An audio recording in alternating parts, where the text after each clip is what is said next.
Good morning, everyone. Welcome to Study Light, making your study lighter and easier. आज हम शुरू करने जा रहे हैं क्लास 8th एसएसटी में ज्योग्राफी का चैप्टर नंबर 1 रिसोर्सेज। तो रिसोर्सेज क्या होते हैं? रिसोर्सेज वो होते हैं जो हमारी ज़रूरतों को, हमारी नीड्स को पूरा करे। यानी हर वो चीज़ जो हमारी किसी न किसी ज़रूरत को पूरा कर रही है वो हमारे लिए रिसोर्स है। चलिए अपना लेसन शुरू करते हैं। Mona and Raju were helping Amma to clean their house. Look at all these things: clothes, utensils, food grains, combs, this bottle of honey, books. Each of these has a use, said Mona. That is why they are important, said Amma. These are resources. तो मोना और राजू अपनी मम्मा की help कर रहे हैं घर की साफ़ सफाई में। तो वहाँ बहुत सारी चीज़ें उन्हें दिखने को मिलती हैं, जैसे कपड़े हैं, बर्तन हैं, अनाज है, कंघी है, एक बॉटल है शहद की, साथ में कुछ बुक्स भी रखी हैं। तो जो मोना है वो कहती है इन सभी चीज़ों का हमारे लिए कोई ना कोई यूज़ है। तो अम्मा ने कहा इसीलिए तो ये इम्पॉर्टेंट है और ये हमारे लिए रिसोर्सेज हैं। What is a resource was Raju's question to Amma. तो राजू ने पूछा ये रिसोर्स क्या होते हैं? Anything that can be used to satisfy need is a resource, replied Amma. तो अम्मा ने जवाब दिया कि हर वो चीज़ जो हमारी किसी न किसी नीड को सेटिस्फाई करती है, हमारी किसी न किसी ज़रूरत को पूरा करती है, वो रिसोर्स है।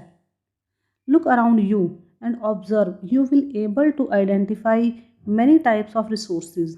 अब अपने चारों तरफ देखो तो तुम पाओगे कि बहुत सारी ऐसी चीज़ें हैं जो हमारे नीड्स को सेटिस्फाई करती हैं, यानी वो रिसोर्सेज हैं। The water you drink when you are thirsty, the electricity you use in your house, the rickshaw you use to get home from school, the textbook you use to study are all resources. Your father has prepared a tasty snack for you. The fresh vegetables he has used are also a resource. तो अम्मा ने बताया कि अपने चारों तरफ देखिए, आपको बहुत सारे रिसोर्सेज नज़र आएंगे। जैसे जब हमें प्यास लगती है तो हमें पानी याद आता है, और जो पानी है वो हमारे लिए रिसोर्स है क्योंकि वो हमारी प्यास बुझा रहा है।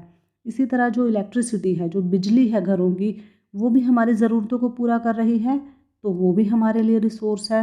रिक्शा से जब हम घर से स्कूल या स्कूल से घर वापस आते हैं तो वो भी हमारे लिए रिसोर्स है। जो हमारे टेक्स्ट बुक हैं, जो हमें पढ़ने के काम आती हैं, वो भी हमारे लिए रिसोर्स हैं। और साथ ही साथ उन्होंने कहा कि जब आपके फादर आपके लिए कुछ टेस्टी बनाते हैं खाने के लिए, और उस खाने को प्रिपेयर करने में जो फ्रेश वेजिटेबल्स वो यूज़ करते हैं, वो वेजिटेबल्स भी रिसोर्सेज ही हैं। आगे बढ़ने से पहले हम देख लेते हैं, let's do list out 5 resources you use in your home and 5 you use in your classroom। तो आपको एक लिस्ट बनानी है जिसमें कुछ रिसोर्सेज लिखने हैं आपने। तो 5 रिसोर्सेज आपने वो लिखने हैं जिन्हें आप घर में इस्तेमाल करते हैं, और 5 रिसोर्सेज आपने वो लिखने हैं जो आप अपने क्लासरूम में इस्तेमाल में लाते हैं। चलिए अपने लेसन में आगे बढ़ते हैं। Water, electricity, rickshaw, vegetable and text book have something in common. तो ये जितनी भी चीज़ें दी गई हैं, चाहे वो पानी है, चाहे इलेक्ट्रिसिटी, रिक्शा, वेजिटेबल या टेक्स्ट बुक हैं, वो सारी चीज़ें बहुत कॉमन है, यानी कि वो ज़्यादातर सभी इस्तेमाल में लाते हैं। They have all been used by you, और आपके द्वारा भी ये सारी चीज़ें इस्तेमाल में लाई जाती है। सो दे हैव यूटिलिटी, तो इनकी उपयोगिता है। यूटिलिटी मीन्स उपयोगिता, यानी ये सारी चीज़ें हमारे लिए उपयोगी हैं, ज़रूरी हैं। यूटिलिटी और usability is what makes an object और सब्सटेंस अ रिसोर्स। वो उपयोगिता ही है या उसकी ज़रूरत ही है जो किसी भी सब्सटेंस को, किसी भी वस्तु को हमारे लिए रिसोर्स बनाती है। अगर कोई चीज़ हमारे लिए ज़रूरी नहीं है तो वो हमारे लिए रिसोर्स भी नहीं है। How does something become a resource? Raju now wanted to know. अब राजू के अंदर फिर से क्यूरियोसिटी आई और उसके दिमाग में एक और क्वेश्चन आया कि क्या चीज़ है जो किसी भी चीज़ को रिसोर्स बनाती है। अम्मा told the children that things become resources only when they have a value. तो अम्मा ने कहा कि कोई भी चीज़ तभी रिसोर्स बनती है जब उसकी कोई वैल्यू हो।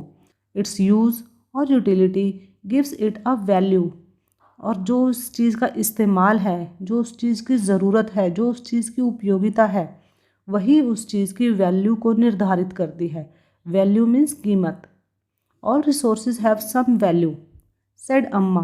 तो जितने भी हमारे पास रिसोर्सेज हैं उन सभी की कोई ना कोई वैल्यू है, उन सभी की कोई ना कोई कीमत है, चाहे वो पैसों के रूप में हो, चाहे किसी और चीज़ के रूप में हो, लेकिन अगर किसी भी चीज़ की कोई वैल्यू है तो वो हमारे लिए रिसोर्स है। Value means worth. वैल्यू का मतलब होता है वर्थ यानी कि मूल्य। किसी भी चीज़ को जब हम पैसा देकर खरीदते हैं तो उसका क्या मूल्य है, उसे हम कहते हैं worth. Some resources have economic value, some do not. तो कुछ ऐसे रिसोर्सेज हैं हमारे पास जिनकी इकोनॉमिक वैल्यू होती है, यानी कि हम उन्हें पैसा देकर खरीद सकते हैं, लेकिन कुछ ऐसे रिसोर्सेज भी हैं जिनकी इकोनॉमिक वैल्यू नहीं होती। For example, metals may have an economic value. A beautiful landscape may not, but both are important and satisfy human needs. अब इसमें एक एग्जाम्पल दिया गया है कि जैसे मेटल होता है, मेटल को हमें पता है हम पैसा देकर खरीद सकते हैं, उसकी इकोनॉमिक वैल्यू है। लेकिन एक ब्यूटीफुल लैंडस्केप है, एक बहुत खूबसूरत सी सीनरी है, उसकी कोई वैल्यू नहीं है, लेकिन इसके बावजूद भी दोनों ही चीज़ें इंसान की ज़रूरतों को पूरा करती हैं।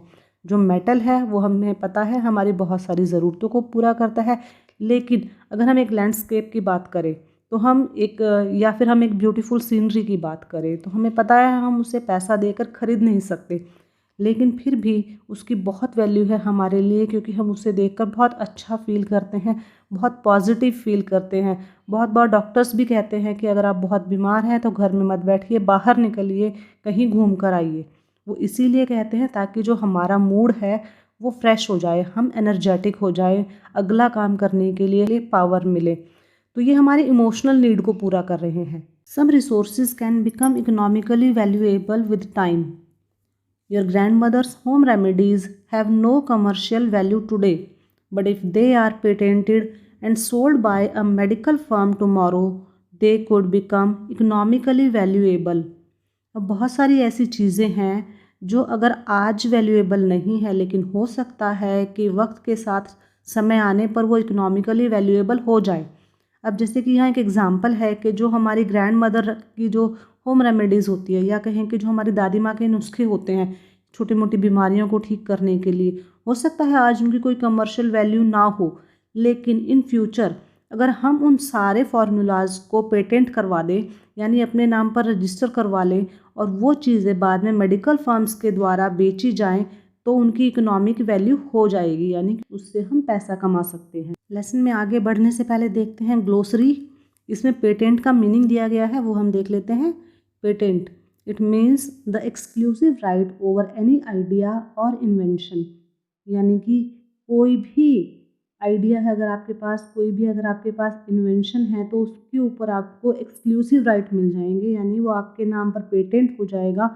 वो आइडिया या वो इन्वेंशन सिर्फ आप ही इस्तेमाल में ला सकते हैं, या फिर आपकी परमिशन से ही कोई और इस्तेमाल में ला सकता है, अदरवाइज आप उनके ऊपर क्लेम कर सकते हैं। नेक्स्ट पेज पे पहले ग्लोसरी देख लेते हैं हम एक बार। इसमें टेक्नोलॉजी का मीनिंग दिया गया है। It is the application of latest knowledge and skills in doing और मेकिंग थिंग्स। तो टेक्नोलॉजी का मीनिंग होता है कोई भी नया ज्ञान जो किसी भी नई वस्तु को या नई स्किल को डेवलप करने में काम आता है, वो है टेक्नोलॉजी। अपने लेसन पर वापस आते हैं। Time and technology are two important factors that can change substances into resources. तो एक समय और दूसरा टेक्नोलॉजी, ये दो इम्पॉर्टेंट फैक्टर्स हैं जो किसी भी सब्सटेंस को रिसोर्स बनाते हैं या रिसोर्स बनने में उसकी हेल्प करते हैं। Both are related to the needs of the people. People themselves are the most important resource. अब दोनों ही जो चीज़ें हैं, चाहे वो टेक्नोलॉजी है और चाहे वो टाइम है, दोनों ही चीज़ें रिलेटेड हैं किससे? इंसान की ज़रूरतों से। जब इंसान के लिए कोई चीज़ ज़रूरी है तभी वक्त और टेक्नोलॉजी के हिसाब से वो चीज़ एक रिसोर्स बनती है। और जो इंसान है, जो पीपल हैं, वो खुद भी एक रिसोर्स हैं, क्योंकि हर नई चीज़ की, हर नई इन्वेंशन की शुरुआत इंसान से ही होती है।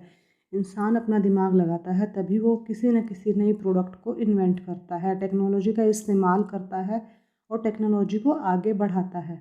It is their ideas, knowledge, inventions and discoveries that led to the creation of more resources. वो इंसान के आइडियाज़ ही हैं, वो इंसान का ज्ञान है, वो उसकी खोज है जो नए नए रिसोर्सेज को जन्म देती है, पैदा करती है, क्रिएट करती है। ईच डिस्कवरी और invention leads to many others. और एक नई डिस्कवरी, एक नई इन्वेंशन और बहुत सारे इन्वेंशंस को जन्म देती है। The discovery of fire led to the practice of cooking and other process, while the invention of the wheel ultimately results in development of newer modes of transport. अब जैसा कि हम जानते हैं कि जैसे ही आग की शुरुआत हुई, आग की डिस्कवरी हुई, तो इंसान खाना बनाकर खाने लगा, खाना पका कर खाने लगा। लेकिन उसके साथ साथ आग के बहुत और सारे उपयोग भी इंसान ने सीख लिए कि किस तरह से हम आग को रोशनी के लिए भी, गरमाइश के लिए भी इस्तेमाल में ला सकते हैं। और इसी तरह अगर हम देखें कि जब से व्हील का इन्वेंशन हुआ है, पहिए का आविष्कार हुआ है, एक रेवोल्यूशन आ गया है इंसान के जीवन में। पहले जो व्हील था उसका इस्तेमाल वो सिर्फ करते थे बोझा ढोने के लिए यहाँ से वहाँ, क्योंकि इससे जो व्हील से जब वो बोझा उठाते थे तो उन्हें ईज़िली उसको पुल करने में हेल्प मिलती थी। लेकिन अब आज के टाइम में आप देखो, आप अपने एक छोटे पेन से या एक छोटी अपनी वॉच देख लीजिए, उसमें भी कहीं ना कहीं आपको कुछ सर्कुलर मिलेगा। तो व्हील का इन्वेंशन आज के टाइम में इतना ज़्यादा हमारे लिए यूज़फुल है कि हम हर फील्ड में उसका इस्तेमाल कर रहे हैं। तो इस तरह से एक इन्वेंशन से और बहुत सारी आगे इन्वेंशंस बनी हैं। साथ ही साथ हम देखते हैं आजकल जो व्हील है उससे और भी बहुत सारे मोड ऑफ ट्रांसपोर्ट बन गए हैं। पहले सिर्फ ज़मीन पर पहिया चलता था, अब हम देखते हैं आसमान में एरोप्लेन को उड़ाने के लिए भी पहले उसको रनवे पर दौड़ाते हैं, तो वहाँ भी हम व्हील का ही इस्तेमाल कर रहे हैं। The technology to create hydro electricity has turned energy in fast flowing water into an important resource. वो टेक्नोलॉजी ही है जिसकी मदद से कि हाइड्रो इलेक्ट्रिसिटी बनाई जाती है। जैसे कि हम सब जानते ही हैं कि पानी को एक हाइट से बहुत स्पीड के साथ फ्लो करवाया जाता है, जिससे कि हाइड्रो इलेक्ट्रिसिटी बनती है। और ये आज के टाइम में हमारे लिए एक बहुत ज़्यादा इम्पॉर्टेंट रिसोर्स है, क्योंकि हम अपने जीवन के हर पल में किसी न किसी रूप में हाइड्रो इलेक्ट्रिसिटी का, बिजली का इस्तेमाल करते ही हैं। आगे बढ़ने से पहले हम देख लेते हैं activity. Circle those resources from Amma's list that are regarded as having no commercial value. तो जो अम्मा ने यहाँ एक लिस्ट दी है सामान की, तो उस लिस्ट को देखिए और जो सामान आपको लगता है कि उसकी कोई कमर्शियल वैल्यू नहीं है, उनको आप सर्कल कीजिए। तो सबसे पहले है कॉटन क्लोथ्स, उनकी ऑफ कोर्स कमर्शियल वैल्यू है क्योंकि हमें फ्री में नहीं मिलते हैं। देन आयरन ओर बिल्कुल फ्री में नहीं मिलता, इसे सर्कल करने की ज़रूरत नहीं। इंटेलिजेंस, ये फ्री में है, गॉड गिफ्टेड है आप सभी के पास, तो इसे आप सर्कल कीजिए। उसके बाद आता है मेडिसिनल प्लांट्स, ये भी हमें ख़रीदने पड़ते हैं कई बार, या फिर हमें जंगलों में मिलते हैं, तो आपकी मर्ज़ी, आप इसे सर्कल कर भी सकते हैं और नहीं भी कर सकते हैं। उसके बाद आता है मेडिकल नॉलेज। मेडिकल नॉलेज को आप सर्कल मत कीजिए, क्योंकि मेडिकल नॉलेज पाने के लिए आपको पैसा देना पड़ता है मेडिकल कॉलेज में एडमिशन लेने के लिए। देन है कोल डिपॉजिट्स, ये हमें नेचुरली मिले हैं, लेकिन इनकी कमर्शियल वैल्यू ज़रूर है, क्योंकि हमें जब कोल डिपॉजिट्स निकालने पड़ते हैं तो उसके लिए हमें मशीनों की ज़रूरत पड़ती है। उसके बाद आता है ब्यूटीफुल सीनरी, इसको आप ऑफ कोर्स सर्कल कर सकते हैं क्योंकि इसकी कोई भी कमर्शियल वैल्यू नहीं है। देन एग्रीकल्चरल लैंड, इसकी कमर्शियल वैल्यू है क्योंकि आप इसे पैसा देकर ही खरीद सकते हैं। देन है क्लियर एनवायरनमेंट, इसकी कोई कमर्शियल वैल्यू नहीं है, तो इसे सर्कल कीजिए। इसके बाद आता है ओल्ड फोक सॉन्ग्स, अगर ये फोक सॉन्ग्स रिकॉर्ड नहीं किए गए हैं तो इनकी कोई कमर्शियल वैल्यू नहीं है, ये पीढ़ी दर पीढ़ी आगे सुनाए जाते हैं और ऐसे ही आगे बढ़ते रहते हैं, तो आप इसे सर्कल कर सकते हैं। देन है गुड वेदर, इसकी भी कोई कमर्शियल वैल्यू नहीं है, आप पैसा देकर अच्छा मौसम नहीं खरीद सकते, तो आप इसे सर्कल कीजिए। देन है रिसोर्सफुलनेस। रिसोर्सफुलनेस ऑफ कोर्स पैसे से ही खरीदा जा सकता है, आपके पास जितने ज़्यादा रिसोर्स होंगे इसका मतलब आपने उतनी ज़्यादा मनी पे की है, तो इसे सर्कल नहीं करना है। अ गुड सिंगिंग वॉइस, अगर आपकी आवाज़ बहुत अच्छी है तो इसका मतलब ये गॉड गिफ्टेड है, इसके लिए आपने कोई पेमेंट नहीं की है, तो ये भी आपके पास नेचुरली है, तो आप इसे सर्कल कीजिए। देन है ग्रैंड मदर्स होम रेमेडीज़, अगर आपकी ग्रैंड मदर्स की होम रेमेडीज़ को पेटेंट नहीं करवाया गया है तो इसका मतलब इनकी कोई कमर्शियल वैल्यू नहीं है, तो आप इसे सर्कल कर सकते हैं। Affection from friends and family. जितना भी प्यार हमें फ्रेंड्स और फैमिली से मिलता है उसका हम कोई मूल्य नहीं चुकाते। वो हमें बहुत ज़्यादा तादाद में फ्री में मिलता है, जो कि हमारे लिए बहुत अच्छी चीज़ है। तो इसकी हम कोई कमर्शियल वैल्यू पे नहीं करते हैं, तो इस पर भी हम सर्कल करेंगे। इसके साथ ही हमारे ये आज का चैप्टर हम यहीं पर ख़त्म करते हैं। नेक्स्ट है टाइप्स ऑफ रिसोर्सेज, इसे हम करेंगे नेक्स्ट वीडियो में। Till then take care and thanks for watching my video.